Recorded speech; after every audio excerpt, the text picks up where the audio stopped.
飞鸽制作飞鸽文学雾都孤儿 Chapter 1 Treats of the place where Oliver Twist was born and of the circumstances attending his birth among other public buildings in a certain town, which for many reasons it will be prudent to refrain from mentioning, and to which I will assign no fictitious name.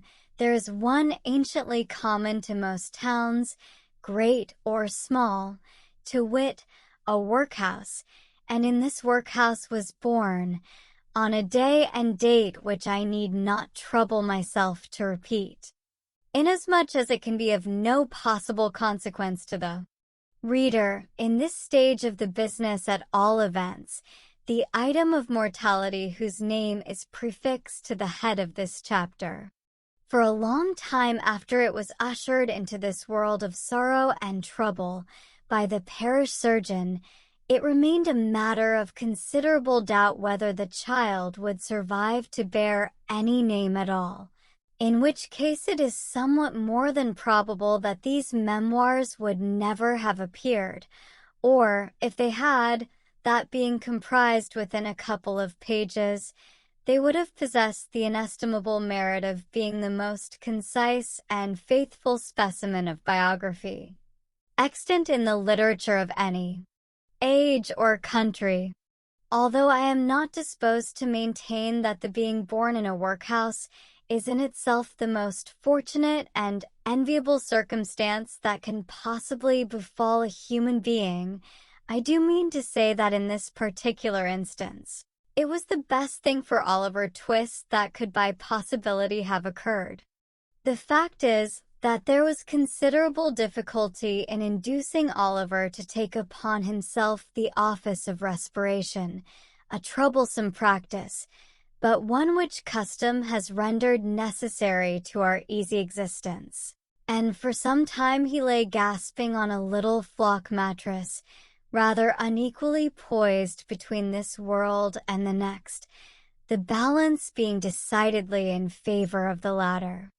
Now, if, during this brief period, Oliver had been surrounded by careful grandmothers, anxious aunts, experienced nurses, and doctors of profound wisdom, he would most inevitably and indubitably have been killed in no time. There being nobody by, however, but a pauper old woman, who was rendered rather misty by an unwonted allowance of beer, and a parish surgeon who did such matters by contract, Oliver and nature fought out the point between them. The result was that, after a few struggles, Oliver breathed, sneezed, and proceeded to advertise to the inmates of the workhouse the fact of a new burden having been imposed upon the parish, by setting up as loud a cry as could reasonably have been expected from a male infant who had not been possessed of that very useful appendage, a voice, for a much longer space of time than 3 minutes and a quarter. As Oliver gave this first proof of the free and proper action of his lungs, the patchwork coverlet which was carelessly flung over the iron bedstead rustled. The pale face of a young woman was raised feebly from the pillow, and a faint voice imperfectly articulated the words, "Let me see the child and die." The surgeon had been sitting with his face turned towards the fire, giving the palms of his hands a warm and a rub alternately. As the young woman spoke, he rose, and advancing to the bed's head, said, with more kindness than might have been expected of him, "Oh, you must not talk about dying yet."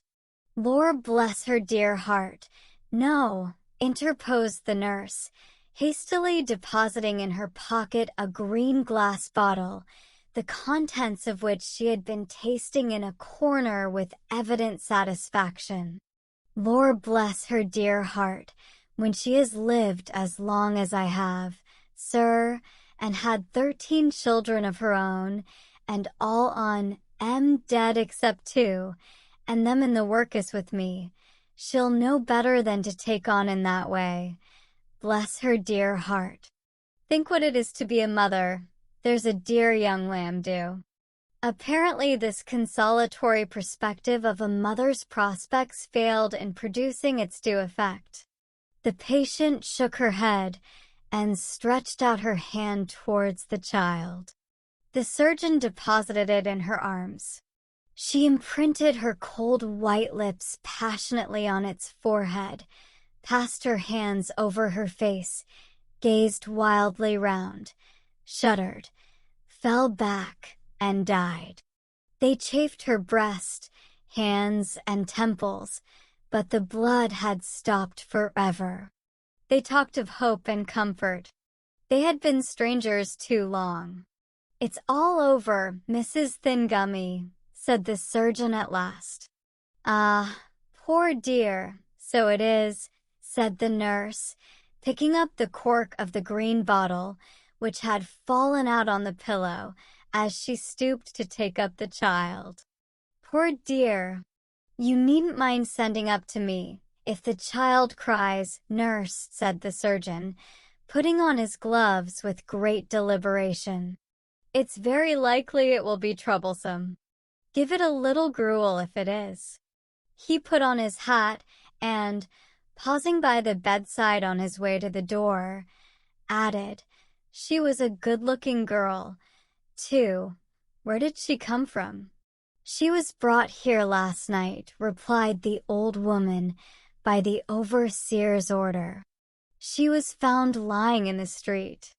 She had walked some distance, for her shoes were worn to pieces, but where she came from, or where she was going to, nobody knows."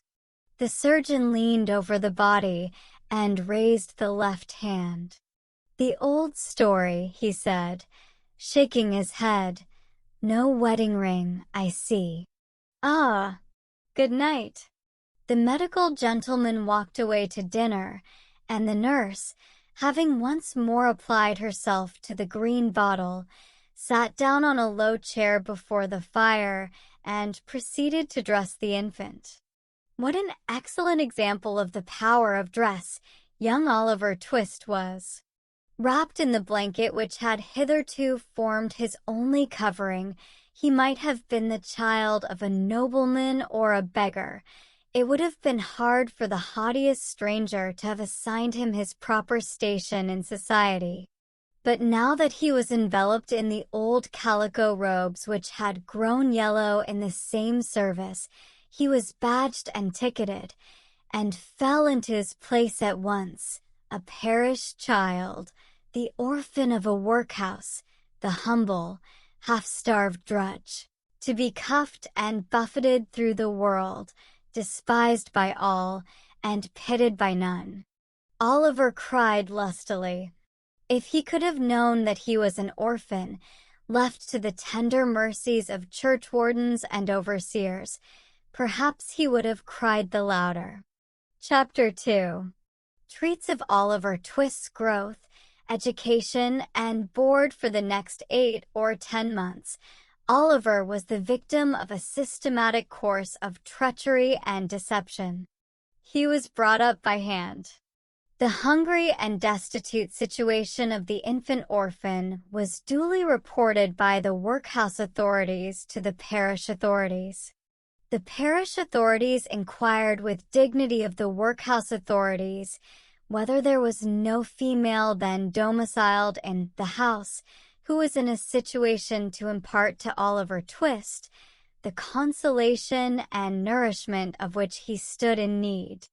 The workhouse authorities replied with humility that there was not. Upon this, the parish authorities magnanimously and humanely resolved that Oliver should be farmed, or, in other words, that he should be dispatched to a branch workhouse some 3 miles off, where 20 or 30 other juvenile offenders against the poor laws rolled about the floor all day without the inconvenience of too much food or too much clothing, under the parental superintendence of an elderly female, who received the culprits at and for the consideration of 7 pence halfpenny per small head per week. 7 halfpennies worth per week is a good round diet for a child. A great deal may be got for 7 halfpenny, quite enough to overload its stomach and make it uncomfortable. The elderly female was a woman of wisdom and experience. She knew what was good for children, and she had a very accurate perception of what was good for herself. So, she appropriated the greater part of the weekly stipend to her own use, and consigned the rising parochial generation to even a shorter allowance than was originally provided for them, thereby finding in the lowest depth the deeper still, and proving herself a very great experimental philosopher. Everybody knows the story of another experimental philosopher who had a great theory about a horse being able to live without eating, and who demonstrated it so well that he had got his own horse down to a straw a day, and would unquestionably have rendered him a very spirited and rampacious animal on nothing at all, if he had not died 24 hours before he was to have had his first comfortable bait of air. Unfortunately for the experimental philosophy of the female to whose protecting care Oliver Twist was delivered over, a similar result usually attended the operation of her system.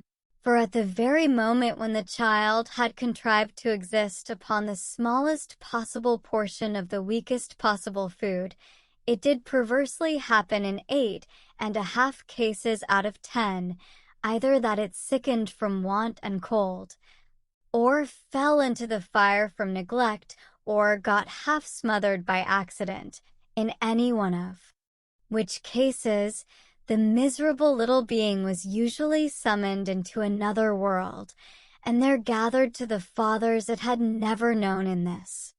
Occasionally, when there was some more than usually interesting inquest upon a perished child who had been overlooked in turning up a bedstead, or inadvertently scalded to death when there happened to be a washing, though the latter accident was very scarce, anything approaching to a washing being of rare occurrence in the farm, the jury would take it into their heads to ask troublesome questions, or the parishioners would rebelliously affix their signatures to a remonstrance.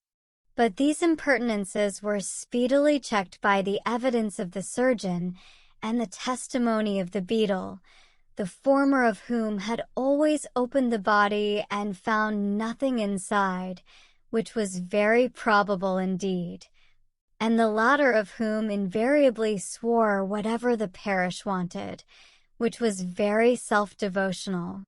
Besides, the board made periodical pilgrimages to the farm, and always sent the beadle the day before, to say they were going.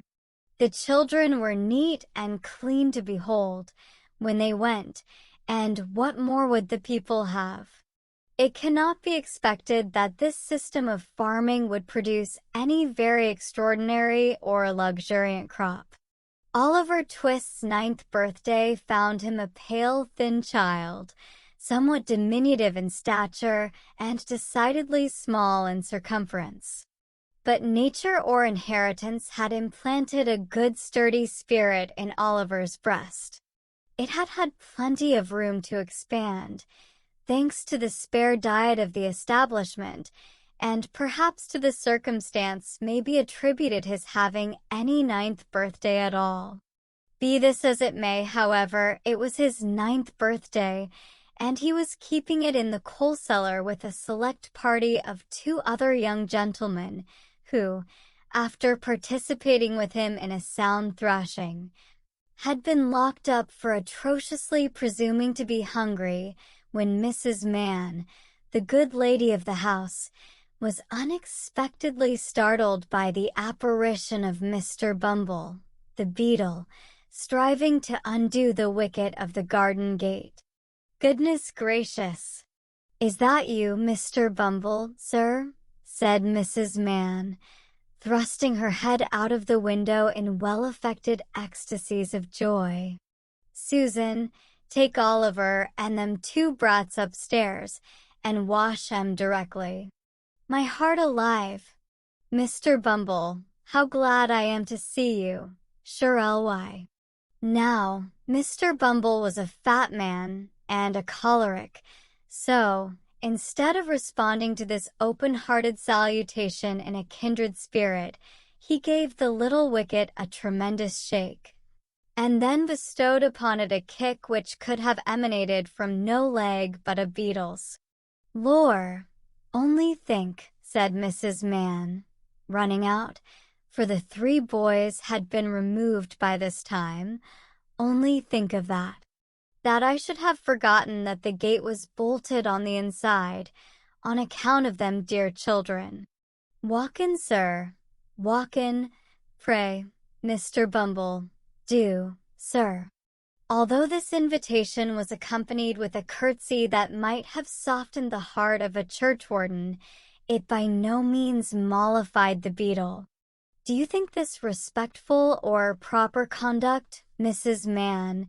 Inquired Mr. Bumble, grasping his cane, to keep the parish officers awaiting at your garden gate, when they come here upon parochial business with the parochial orphans. You are, Mrs. Mann, that you are, as I may say, a parochial delegate and a stipendiary. I'm sure, Mr. Bumble, that I was only a-telling 1 or 2 of the dear children as is so fond of you, that it was you a-coming, replied Mrs. Mann with great humility.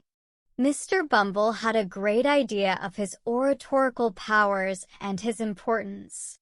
He had displayed the one and vindicated the other. He relaxed. Well, well, Mrs. Mann, he replied in a calmer tone. It may be as you say, it may be. Lead the way in, Mrs. Mann, for I come on business and have something to say.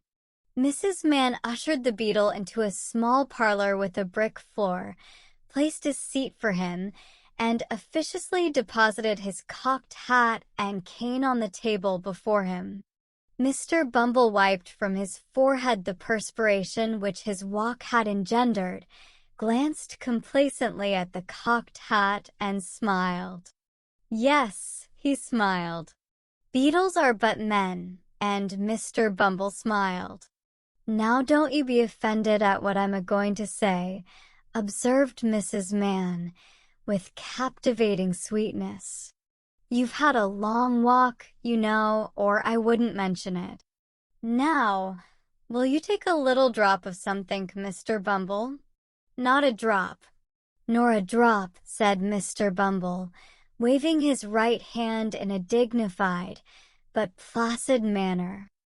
I think you will, said Mrs. Mann, who had noticed the tone of the refusal and the gesture that had accompanied it. Just a leetle drop, with a little cold water and a lump of sugar. Mr. Bumble coughed.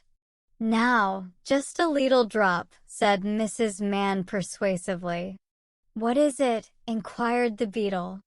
Why, it's what I'm obliged to keep a little of in the house, to put into the blessed infant's daffy, when they ain't well, Mr. Bumble, replied Mrs. Mann as she opened a corner cupboard and took down a bottle and glass. It's gin. I'll not deceive you, Mr. B. It's gin. Do you give the children daffy, Mrs. Mann? Inquired Bumble, following with his eyes the interesting process of mixing. Ah, bless that I do, dear as it is, replied the nurse. I couldn't see suffer before my very eyes, you know, sir. No, said Mr. Bumble approvingly. No, you could not. You are a humane woman, Mrs. Mann. Here she set down the glass. I shall take an early opportunity of mentioning it to the board, Mrs. Mann. He drew it towards him.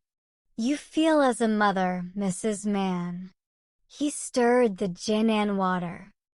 I drink your health with cheerfulness, Mrs. Mann, and he swallowed half of it. And now about business, said the beadle, taking out a leathern pocketbook.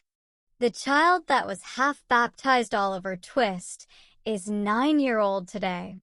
Bless him, interposed Mrs. Mann, inflaming her left eye with the corner of her apron, and notwithstanding an offered reward of £10, which was afterwards increased to £20. Notwithstanding the most superlative, and I may say, supernatural exertions on the part of this parish, said Bumble, we have never been able to discover who is his father, or what was his mother's settlement, name, or condition. Mrs. Mann raised her hands in astonishment, but added, after a moment's reflection, how comes he to have any name at all, then? The beetle drew himself up with great pride, and said, I invented it. You, Mr. Bumble. I, Mrs. Mann. We name our fondlings in alphabetical order. The last was A.S. Swubble, I named him. This was A.T. Twist, I named him. The next one comes will be Onwin, and the next Vilkins. I have got names ready-made to the end of the alphabet, and all the way through it again, when we come to Z. Why, you're quite a literary character, sir, said Mrs. Mann. Well, well, said the beetle, evidently gratified with the compliment. Perhaps I may be. Perhaps I may be, Mrs. Mann. He finished the gin and water, and added, Oliver being now too old to remain here, the board have determined to have him back into the house. I have come out myself to take him there. So let me see him at once. I'll fetch him directly, said Mrs. Mann, leaving the room for that purpose. Oliver, having had by this time as much of the outer coat of dirt which encrusted his face and hands, removed, as could be scrubbed off in one washing, was led into the room by his benevolent protectress. Make a bow to the gentleman, Oliver, said Mrs. Mann. Oliver made a bow, which was divided between the beetle on the chair and the cocked hat on the table. Will you go along with me, Oliver? Said Mr. Bumble, in a majestic voice. Oliver was about to say that he would go along with anybody with great readiness, when, glancing upward, he caught sight of Mrs. Mann, who had got behind the beetle's chair, and was shaking her fist at him with a furious countenance. He took the hint at once, for the fist had been too often impressed upon his body not to be deeply impressed upon his recollection. Will she go with me? Inquired poor Oliver. No, she can't, replied Mr. Bumble. But she'll come and see you sometimes. This was no very great consolation to the child. Young as he was, however, he had sense enough to make a feint of feeling great regret at going away. It was no very difficult matter for the boy to call tears into his eyes. Hunger and recent ill-usage are great assistants if you want to cry, and Oliver cried very naturally indeed. Mrs. Mann gave him 1,000 embraces, and what Oliver wanted a great deal more, a piece of bread and butter, lest he should seem too hungry when he got to the workhouse. With the slice of bread in his hand, and the little brown-cloth parish cap on his head, Oliver was then led away by Mr. Bumble from the wretched home where one kind word or look had never lighted the gloom of his infant years. And yet he burst into an agony of childish grief as the cottage gate closed after him. Wretched as were the little companions in misery he was leaving behind, they were the only friends he had ever known, and a sense of his loneliness in the great wide world sank into the child's heart for the first time. Mr. Bumble walked on with long strides. Little Oliver, firmly grasping his gold-laced cuff, trotted beside him, inquiring at the end of every quarter of a mile whether they were nearly there.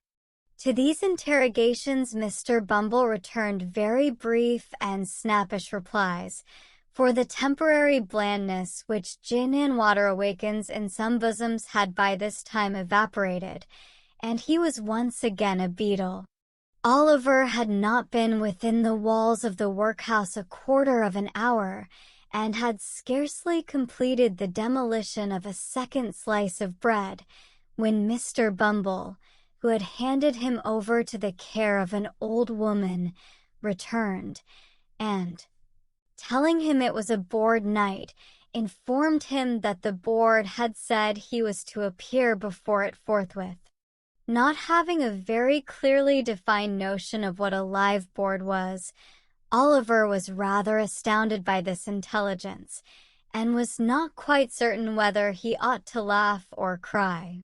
He had no time to think about the matter, however, for Mr. Bumble gave him a tap on the head with his cane to wake him up, and another on the back to make him lively, and bidding him to follow, conducted him into a large whitewashed room, where 8 or 10 fat gentlemen were sitting round a table.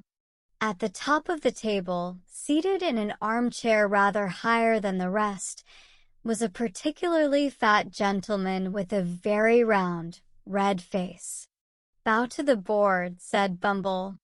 Oliver brushed away 2 or 3 tears that were lingering in his eyes, and seeing no board but the table, fortunately bowed to that.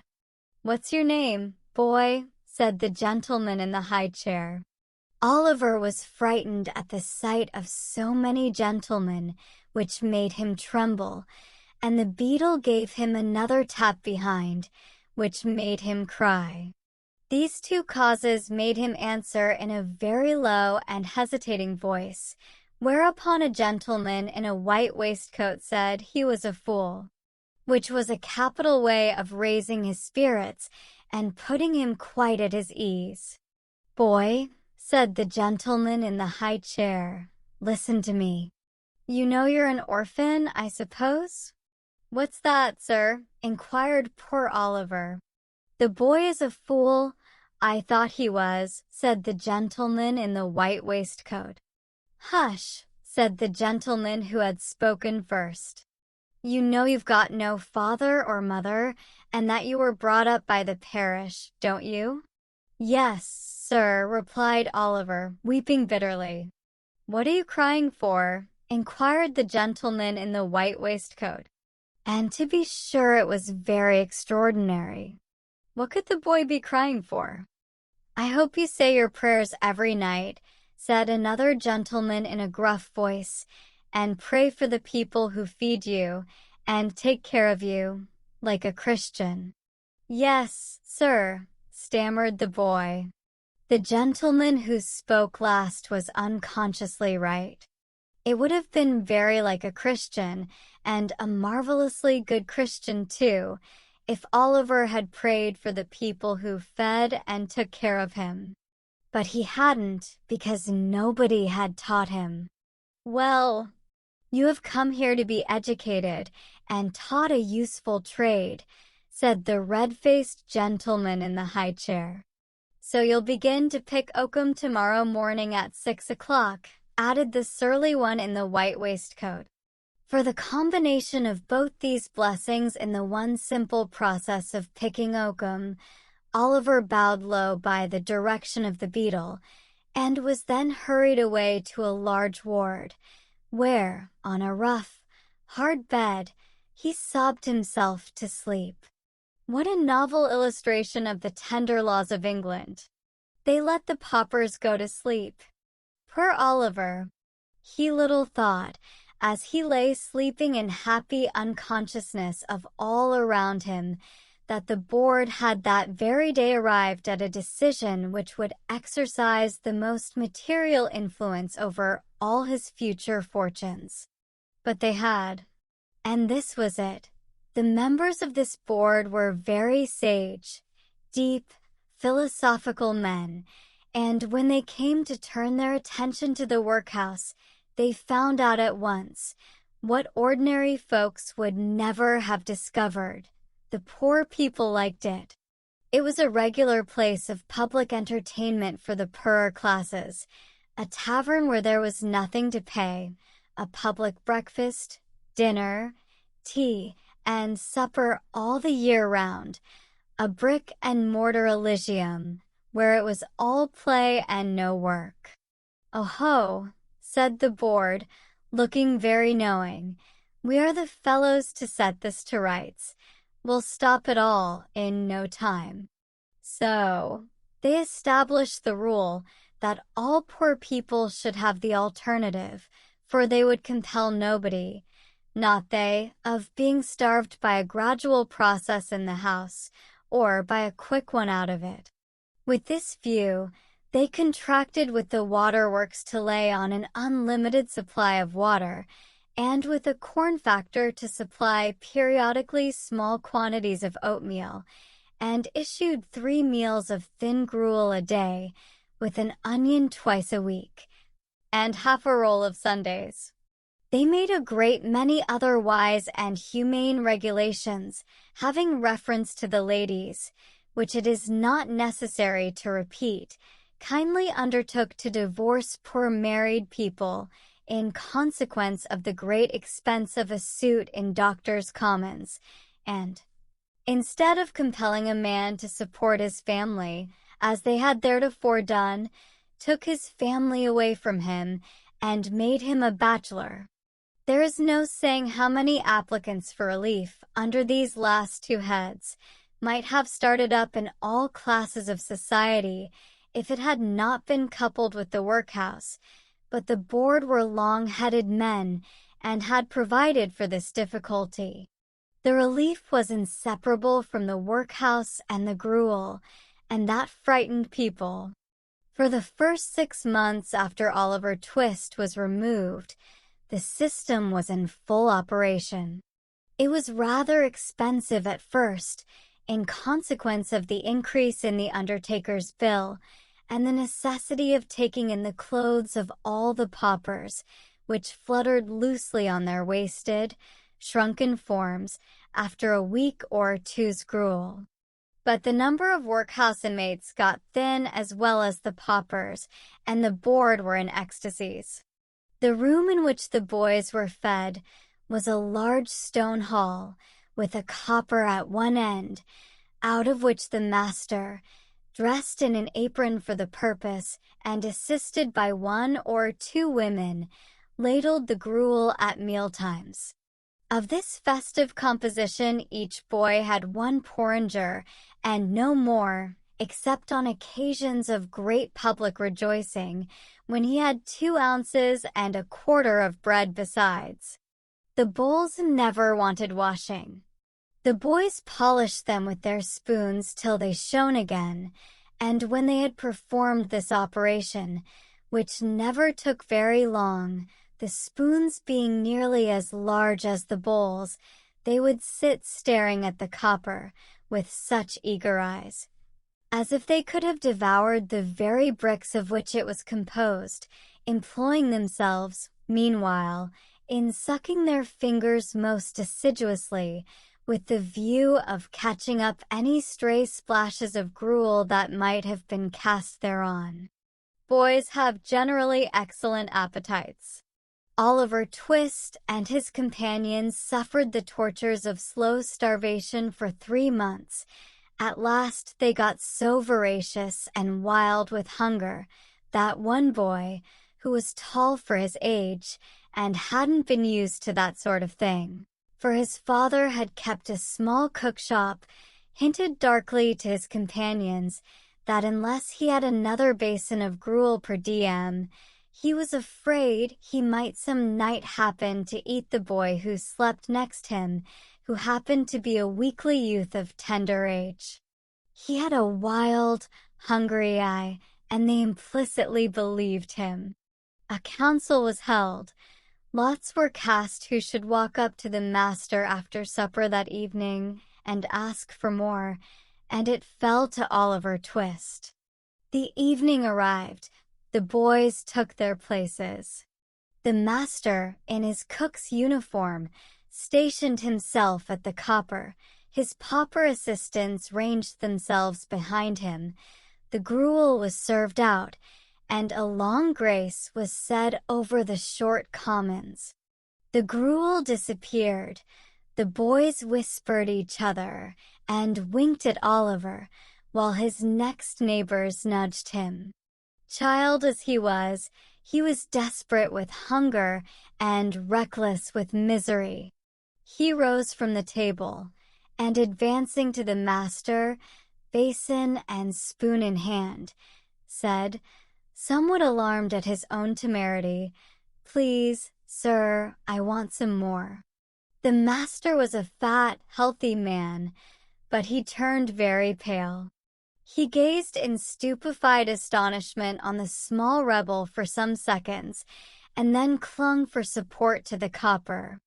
The assistants were paralyzed with wonder, the boys with fear. "What?" said the master at length, in a faint voice. "Please, sir," replied Oliver, "I want some more."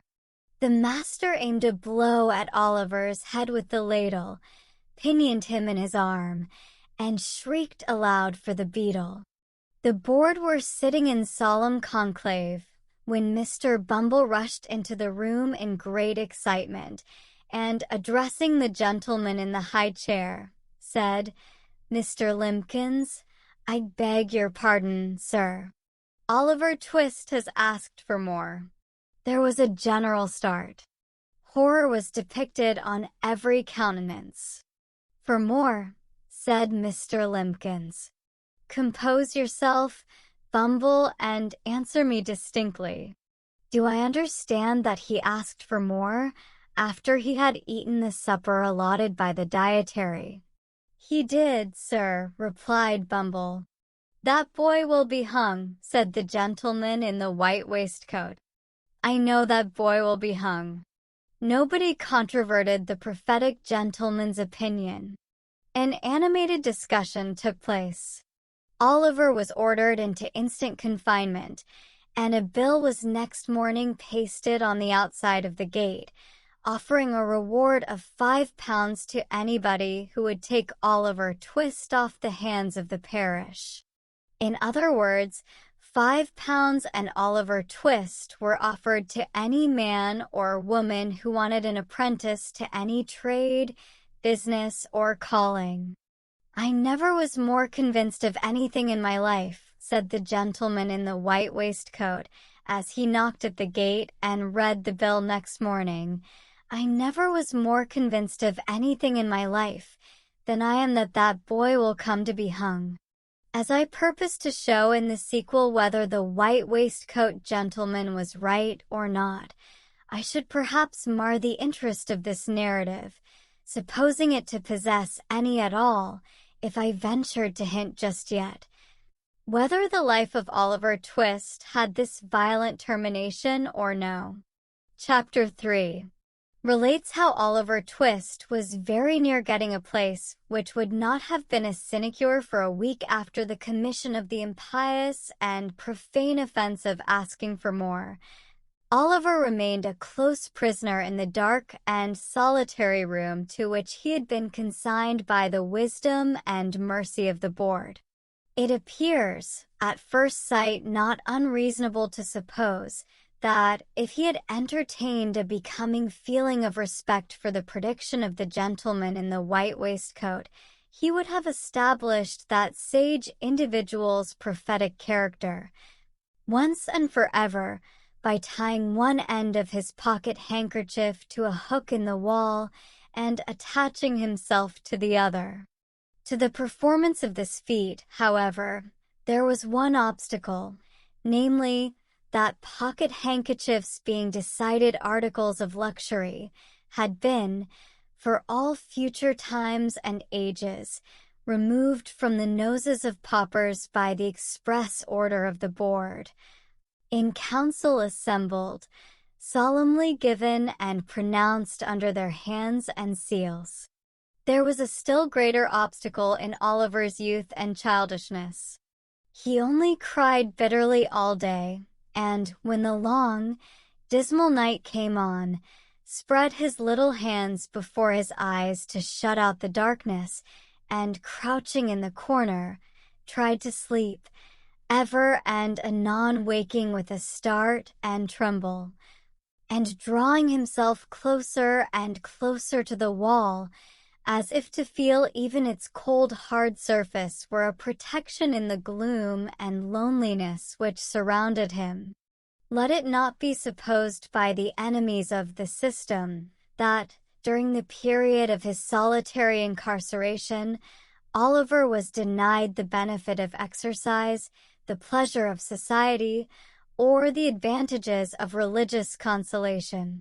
As for exercise, it was nice cold weather, and he was allowed to perform his ablutions every morning under the pump, in a stone yard, in the presence of Mr. Bumble, who prevented his catching cold, and caused a tingling sensation to pervade his frame, by repeated applications of the cane. As for society, he was carried every other day into the hall where the boys dined, and there sociably flogged as a public warning and example.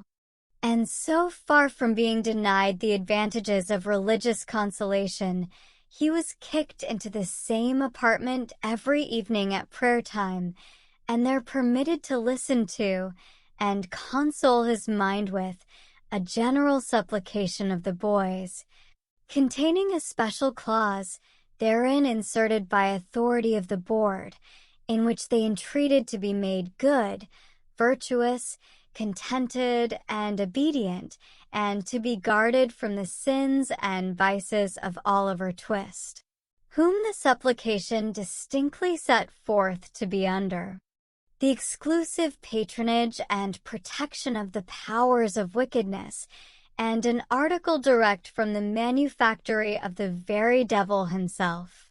It chanced one morning, while Oliver's affairs were in this auspicious and comfortable state, that Mr. Gamfield, chimney sweep, went his way down the High Street, deeply cogitating in his mind his ways and means of paying certain arrears of rent, for which his landlord had become rather pressing.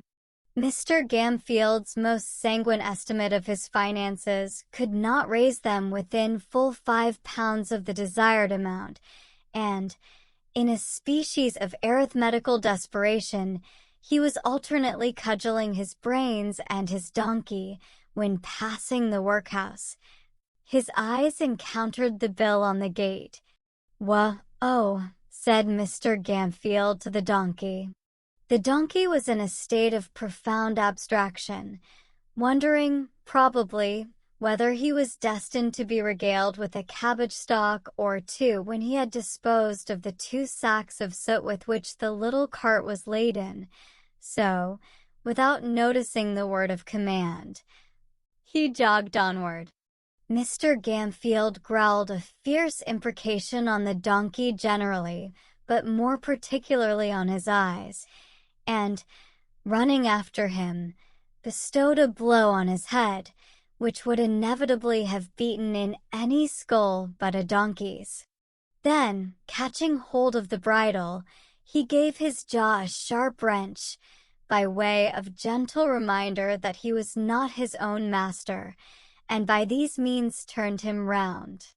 He then gave him another blow on the head, just to stun him till he came back again. Having completed these arrangements, he walked up to the gate, to read the bill.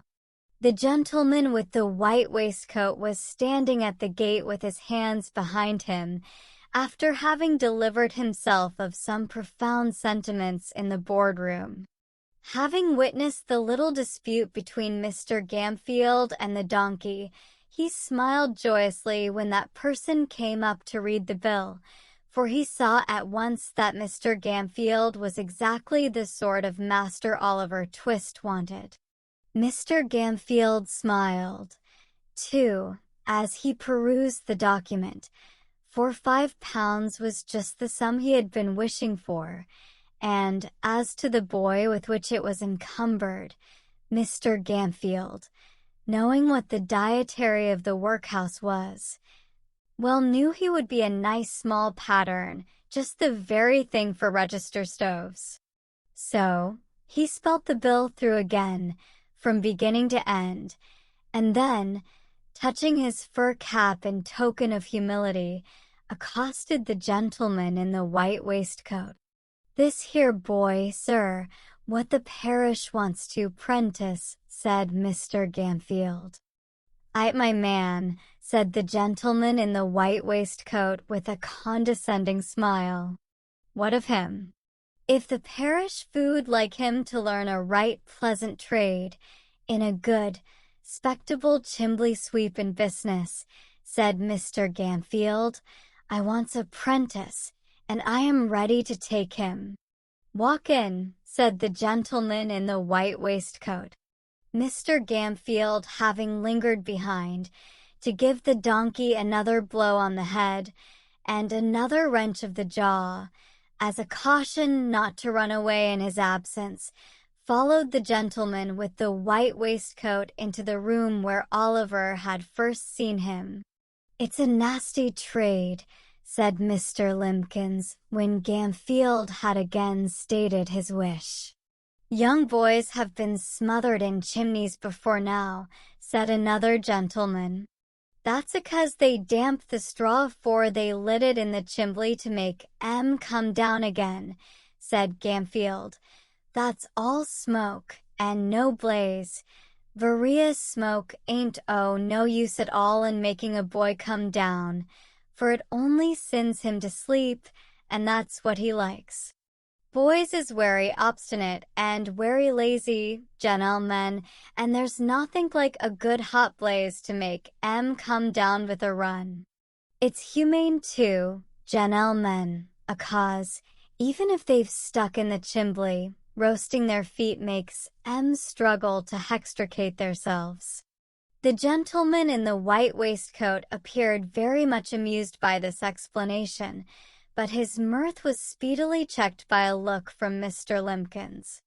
The board then proceeded to converse among themselves for a few minutes, but in so low a tone that the words "saving of expenditure," "looked well in the accounts," "have a printed report published," were alone audible.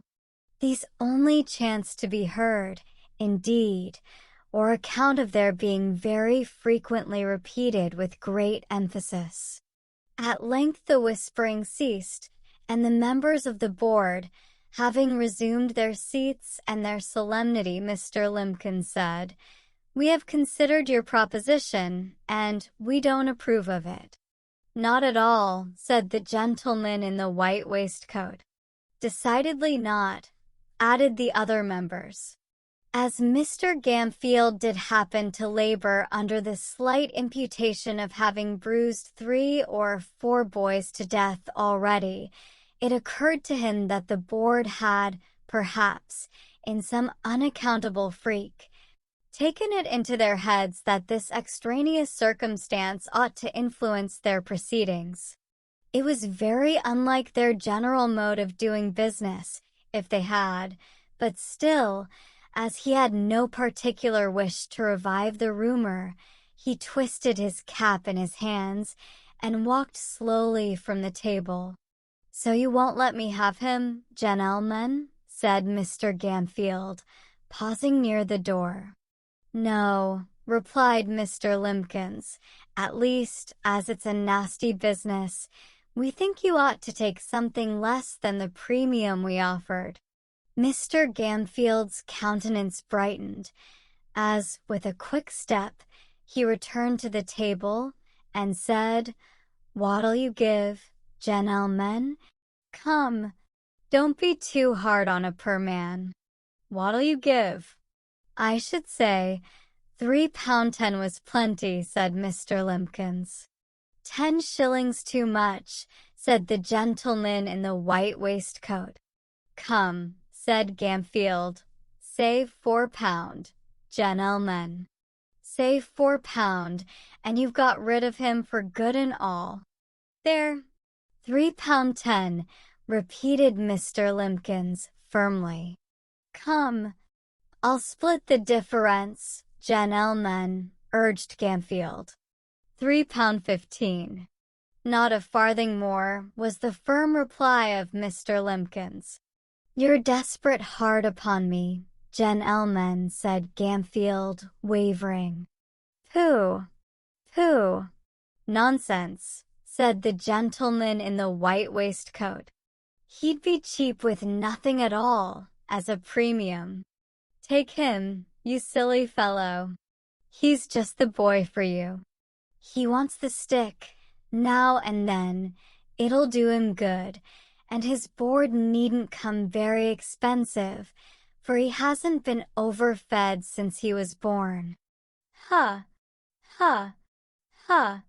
Mr. Gamfield gave an arch look at the faces round the table, and, observing a smile on all of them, gradually broke into a smile himself. The bargain was made. Mr. Bumble was at once instructed that Oliver Twist and his indentures were to be conveyed before the magistrate for signature and approval that very afternoon. In pursuance of this determination, little Oliver, to his excessive astonishment, was released from bondage and ordered to put himself into a clean shirt. He had hardly achieved this very unusual gymnastic performance when Mr. Bumble brought him, with his own hands, a basin of gruel and the holiday allowance of 2 ounces and a quarter of bread.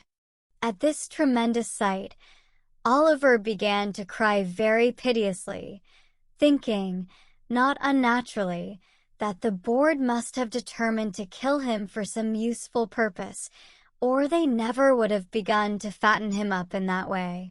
Don't make your eyes red, Oliver, but eat your food and be thankful, said Mr. Bumble, in a tone of impressive pomposity. You're going to be made apprentice of, Oliver. Apprentice, sir, said the child, trembling. Yes, Oliver, said Mr. Bumble. The kind and blessed gentleman which is so many parents to you, Oliver, when you have none of your own, are a-going to prentice you, and to set you up in life, and make a man of you, although the expense to the parish is £3.10. £3.10, Oliver. 70 shillings, 146 pences, and all for a naughty orphan which nobody can't love. As Mr. Bumble paused to take breath, after delivering this address in an awful voice, the tears rolled down the poor child's face, and he sobbed bitterly. Come, said Mr. Bumble, somewhat less pompously, for it was gratifying to his feelings to observe the effect his eloquence had produced. Come, Oliver. Wipe your eyes with the cuffs of your jacket, and don't cry into your gruel. That's a very foolish action, Oliver. It certainly was, for there was quite enough water in it already. On their way to the magistrate, Mr. Bumble instructed Oliver that all he would have to do would be to look very happy and say, when the gentleman asked him if he wanted to be apprenticed, that he should like it very much indeed.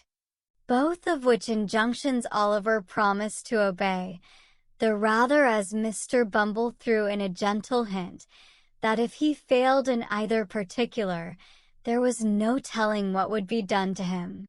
When they arrived at the office, he was shut up in a little room by himself, and admonished by Mr. Bumble to stay there until he came back to fetch him. There the boy remained, with a palpitating heart, for half an hour, at the expiration of which time Mr. Bumble thrust in his head, unadorned with the cocked hat, and said aloud, Now, Oliver, my dear, come to the gentleman.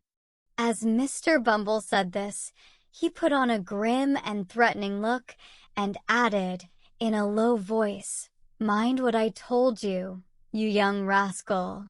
Oliver stared innocently in Mr. Bumble's face at this somewhat contradictory style of address, but that gentleman prevented his offering any remark thereupon by leading him at once into an adjoining room, the door of which was open. It was a large room with a great window.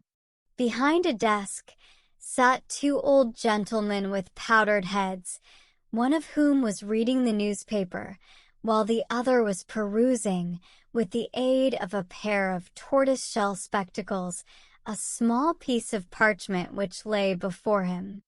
Mr. Limbkins was standing in front of the desk on one side, and Mr. Gamfield, with a partially washed face, on the other, while 2 or 3 bluff-looking men in top boots were lounging about.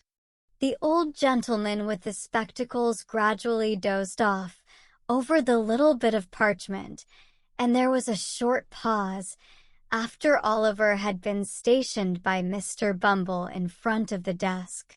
"This is the boy, your worship," said Mr. Bumble. The old gentleman who was reading the newspaper raised his head for a moment and pulled the other old gentleman by the sleeve, whereupon the last-mentioned old gentleman woke up. "Oh, is this the boy?" said the old gentleman. "This is him, sir," replied Mr. Bumble. "Bow to the magistrate, my dear." Oliver roused himself and made his best obeisance. He had been wondering, with his eyes fixed on the magistrate's powder, whether all boards were born with that white stuff on their heads, and were boards from thenceforth on that account. "Well," said the old gentleman, "I suppose he's fond of chimney sweeping?" "He dotes on it, your worship," replied Bumble, giving Oliver a sly pinch to intimate that he had better not say he didn't. "And he will be a sweep, will he?" inquired the old gentleman. "If we was to bind him to any other trade tomorrow, he'd run away simultaneous, your worship," replied Bumble.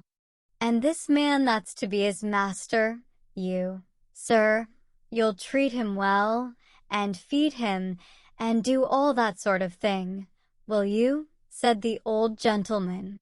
"When I says I will, I means I will," replied Mr. Gamfield doggedly. "You're a rough speaker, my friend, but you look an honest, open-hearted man," said the old gentleman, turning his spectacles in the direction of the candidate for Oliver's premium, whose villainous countenance was a regular stamped receipt for cruelty. But the magistrate was half blind and half childish, so he couldn't reasonably be expected to discern what other people did. "I hope I am, sir," said Mr. Gamfield, with an ugly leer. "I have no doubt you are, my friend," replied the old gentleman, fixing his spectacles more firmly on his nose and looking about him for the inkstand. It was the critical moment of Oliver's fate. If the inkstand had been where the old gentleman thought it was, he would have dipped his pen into it and signed the indentures, and Oliver would have been straightway hurried off.